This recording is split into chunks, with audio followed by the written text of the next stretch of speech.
Allah, bu ışıqlar kim yenə yanılı saxlayıb söndürün də. Ayda başım fırlandı, desin təzyiqim düşüb. Gerək şokolad yeyim.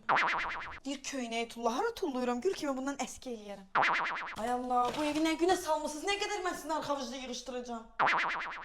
Bu televizorda lap köhnəldi. Bir dəqiqə dayan Amina. Sən deyirsən həqiqətən qocalırsan. Bu belə getməz. Mən gərək çölə çıxam, qəşəng havamı alım, yoxsa evdə dəli olacağım. Bak bu Electronics. Belki içeride ucuz televizyon olan. Ay Amina, cebinde 1 manat pulum var. Yine televizyon. Git eve. Bir taraftan da ne itirirəm? Girin baxın. Baxmayın.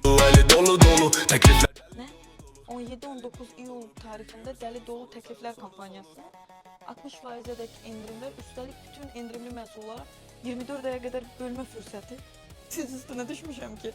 Ümid edirəm heç olmasa nəsə ucuz tapa bilərəm. Nə? Gündəlik cəmi 1 manat 89 qəpiyə ödəyərək televizor ala bilərəm. Planşet ala bilərəm gündə 89 qəpiyə. Ütü gündə cəmi 1 manat. Bu necə ola bilər axı? Blender günə 83 qəpik. Toz-soğuran günə cəmi 96 qəpik. Deməli cəmi 1 manatın istədiyim texnikanı hissə ala bilərəm. İndi məni saxlamaq olar, gedim seçimlərimi eləyim. Teklifler deli dolu dolu, deli dolu dolu. Sizin adam eli dolu, eli dolu dolu. Teklifler deli dolu dolu. Gedim qızlara da deyim, nə qədər bu fürsət var, onlar da faydalansın. Ayda, mən özümlə danışıb cəmaata məsləhət verməyə çalışıram. Həqiqətən qocaldım.